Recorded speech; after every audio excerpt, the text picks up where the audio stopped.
Now, especially when their hearts are not clean, especially when them themselves are involved in fuel business and especially in importation.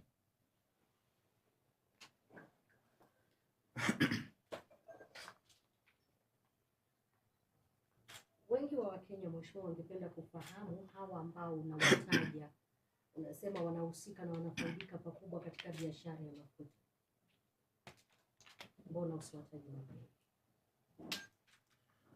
Unajua, mimi naonanga nyinyi journalists mkifanya story mzuri sana, inaitwa investigative stories. Na mnafaa mnishukuru kwa kuwapea a very clear shot. Yaani goalkeeper ameondolewa, umeambiwa funga bao.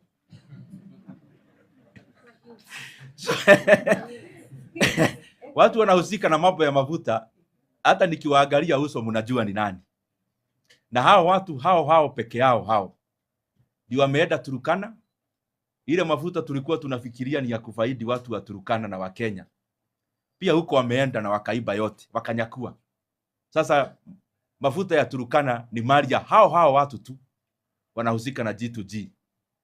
Na hao watu tu ndio mtaona saa ingine kwa news wakiwachekesha hapa na pale na mambo mengi ambayo haina manufaa kwa wananchi wa Kenya.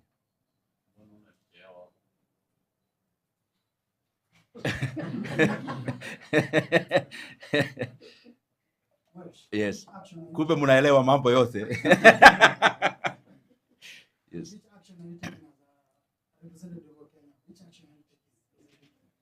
I said that and I'll actually be giving you.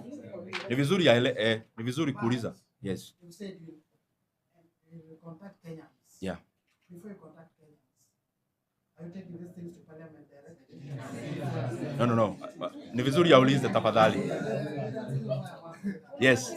Ndugu yangu, nilisema ya kwamba already nishaandikia bunge na nitawapea barua ya kwamba nataka kuamend the VAT Act Cap 476 ambayo itateremsha VAT hapa Kenya from 8% to 0, making it tax exempt, especially in the medium term.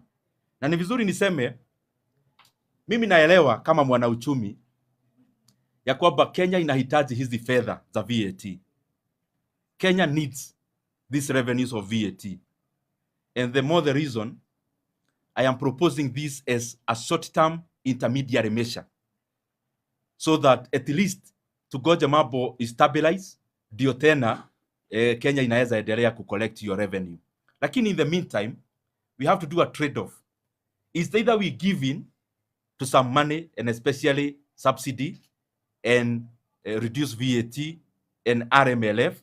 Either we do that, which is less costly, or then we let the economy move into a crisis by escalating and especially diesel prices to levels that are unprecedented, and especially given that diesel is an ascendant input in every production that we do in this country.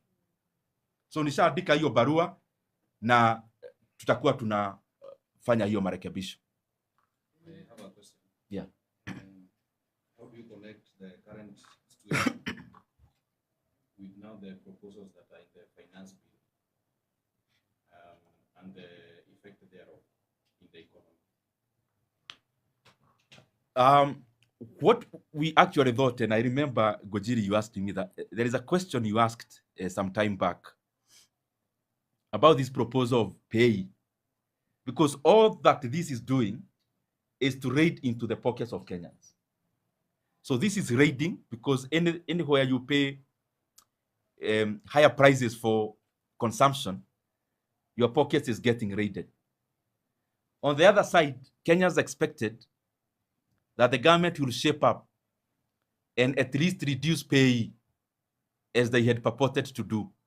Unfortunately, they are developing cold feet. But we'll do our best in parliament to make sure that that is done. So there is a lot of correlations, and especially when it comes to raiding the pockets of Kenyans. Yeah. And I do understand that issue also is taken directly to the Yes. because this is all about them. They're putting the future of us.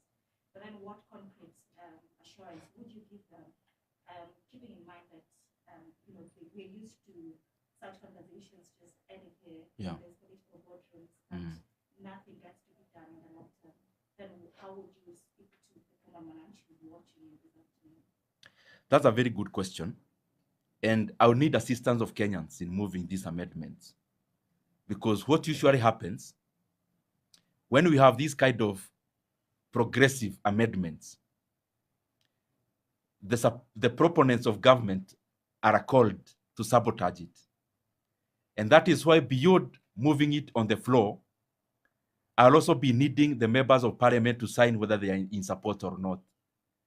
And Kenyans must force all the leaders to support these progressive amendments, because it is for the benefit of everyone, including those who may be wanting to not to support it.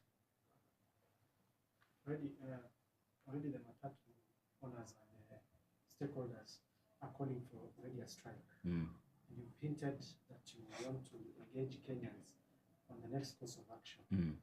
Would you be part of this next course of action, the Matatu calling for the street demonstrations to push for the same, including pushing for your letter to the Speaker and the clerk to have the fuel exempt?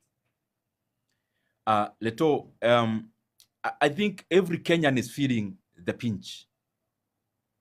And I'm sure every other Kenyan, all the 60 million of us, if they had an opportunity to do what I'm doing, today they would all do it. And that is why we come out to do exactly this as the representatives of the people.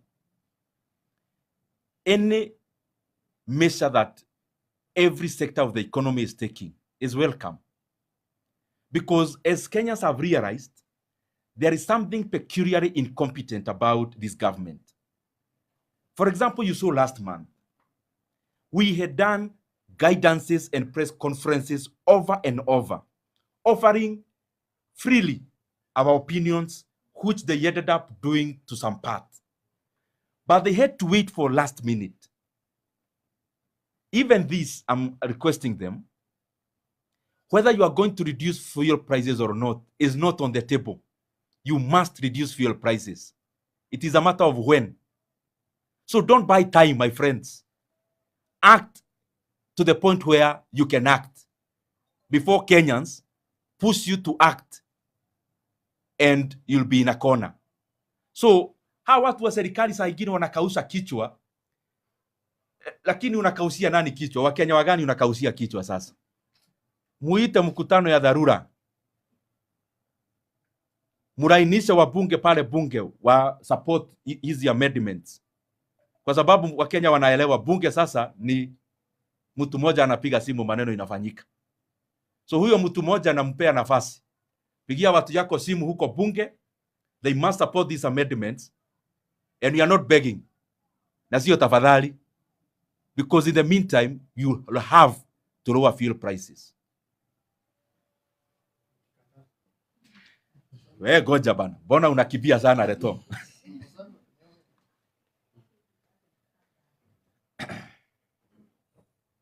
Ninaona mmetosheka ama mmemwizwa na mafuta namna hiyo.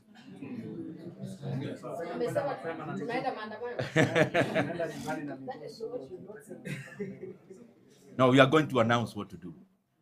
Yeah. Yes. Okay, nimalize. Yeah, so wacha niseme tu kwa ufupi sana so that we don't keep the others waiting. Wabere ni gucokia